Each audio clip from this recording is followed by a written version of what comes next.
All right, guys, what's going on? Welcome in. So, look, I'm just getting home right now, all right? And I glanced at my phone, and lo and behold, Sam Darnold's going to be missing more time, right? Still dealing with the injury to the throwing shoulder.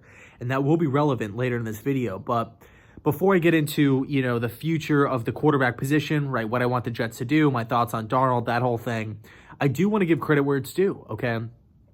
Joe Flacco is obviously going to be getting the starting nod heading to LA to take on the 2-win Chargers right now. I do think the Chargers quickly are a tough out. I think they play pretty competitively, to say the least. But I can sit here right now, right today, on a Monday, and say Joe Flacco gives the Jets the best chance to win this game, or these ball games down the stretch. I mean, what we saw from Flacco the other night against the Patriots on primetime, that's been completely and utterly non-existent through the entirety of the year, okay? Joe Flacco was actually delivering passes downfield, right? 15 yards beyond the line of scrimmage, 20 yards beyond the line of scrimmage. Joe Flacco was literally dropping dimes. He was dropping beautiful footballs in the breadbasket of these wide receivers. Getting guys like Denzel Mims involved, getting guys like Rashad Perryman involved, and of course, everybody was healthy. Crowder was out there. Mekhi Becton was out there. Everybody was healthy and out there. And you have to ask yourself, all right, well, why did the Jets offense all of a sudden pop off and, actually look like a competent offense under Adam Gase, which is, pretty much mind-blowing at this point? It was all built off the run, right? The Jets were having a lot of success in the run game and, building it off the play action, getting New England to kind of creep up towards the line of scrimmage, opening up lanes down the middle of the field, right? Flacco taking advantage on one-on-one matchups on the outside, hitting guys in the vertical pass game. Again, that's something that Darnold just does not do. Adam Gase he just does not call plays like that. Even go back to Ryan Tannehill back in Miami. Brock Osweiler, right? They just don't push the ball downfield. It's all short. It's all screens. It's all slants, mesh, all that kind of stuff. Curl routes to the tight ends, all that kind of just short passing game. So, again, I think Joe Flacco right now, he's not Mahomes, he's not Rodgers, Wilson, or Breeze, but I think right now he gives the Jets offense the best chance to put points on the boards, consistently pick up first downs. And that could be a good thing or a bad thing, depending on who you ask. But so when I think about Darnold, right, remaining in New York and sustaining this long-term happy marriage with the New York Jets franchise, I got to be honest with you, I don't see it happening. I think the book is closed. Frankly, I think Darnold's going to be on a new team next year and the Jets will move on. I mean, when you look at the actual facts, the facts of the matter, really the data that's been presented to the fans and to everybody since the time Sam was drafted up until now, what's actually happened, right? Just throw away all the opinions, throw away all the biases, throw away all the hope.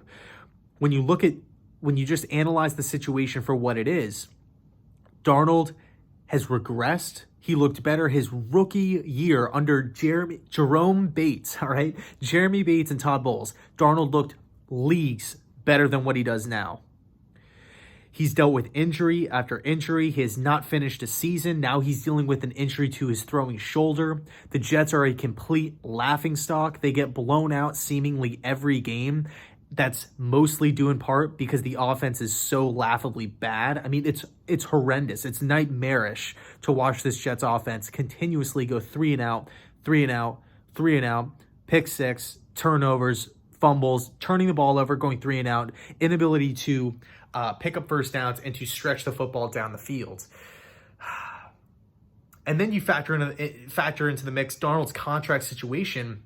At the end of the season, he's going to be 3 years into his 4-year rookie deal, all right? Now, because he's a first-round pick, he has that 5th year, right, the 5th-year option. But do you really want to – I don't feel comfortable paying, right, shelling out a massive, massive contract to a guy that's been hurt. He hasn't been able to finish a season, and when he has been healthy, the offense is so bad. Like, the offense cannot move. I'm not passing on arguably the greatest quarterback prospect ever to come out of college. I'm not passing on a guy like that based off of what I've seen with Sam Darnold. I'm sorry, but I cannot do that. I'm taking Justin Fields over Sam Darnold. If I'm the Jets, I'm moving on. I'm trading him. And this will probably what's going to happen is Darnold needs time on the bench. He needs time to, heal up, get healthy, get comfortable in a new system with a new franchise and learn a little, or, spend some time on the bench, whether it's with Pittsburgh, whether it's with Indianapolis, whether it's with the Saints or something like that. We'll see where he winds up, maybe Chicago, but I think that's what's best for Darnold. I think it's best for both parties involved. I think the Jets need a face of the franchise at the quarterback position. We got to get to at least average. Okay, at least average. No more excuses. Okay, the Jets are horrible, absolutely horrible on offense, and it's so hard to watch these games. I know people blame the defense, Greg Williams, but at the end of the day, the offense continuously goes you guys know my thoughts on the offense, all right? I could spend 30 minutes talking about how bad the team is. You guys know it. I know it. So at this point in time, I'm drafting Trevor Lawrence. I'm moving on from Darnold. I'm drafting Justin Fields if that's what it takes. I'm trading him. I'm seeing what I can get for him, whatever. If it's a third-round pick, I'm taking it, whatever. I'm moving on, all right? And then from Darnold's point of view, again, I think he needs time. I think he needs a change of scenery, and I think he just needs some time to kind of relax, heal up, get healthy, and be more comfortable as a quarterback, as opposed to playing for a team that just continuously fails to give young players or young quarterbacks weapons, good players, surrounding them with talent. I mean, yeah, we can sit here and say Darnold didn't have any weapons. Well, you know what? Bryce Petty didn't have any weapons, and neither did Geno Smith. Geno Smith got thrusted into the starting role, rookie year, second-round pick. He's not ready to play, not in the least. But he had guys like an old Santonio Holmes. He had Stephen Hill. He had Jeff Cumberland. I mean, he had David Nelson. He had Salim Hakeem. I mean, it's a common trend here that the Jets just don't supply their quarterbacks with talent. But I'm kind of rambling here. Hopefully Joe Douglas kind of flips that narrative. Obviously, we saw Denzel Mims get drafted in the second round. Jets have a lot of cap space this season. Got a couple guys coming up like Joe Tooney, Allen Robinson in free agency. So we'll see what happens. But really, I got to be honest, I think the Darnold era in New York is done. He might play a couple games here and there down the stretch of the season, but I feel like Joe Douglas is going to dish him out, trade him to a team like Chicago or New Orleans or somebody like that at the end of the year and just start a new path with Trevor Lawrence. So that's my thoughts on it. Let me know your thoughts down below in the comment section. And as always, thanks so much for watching, and go Jets.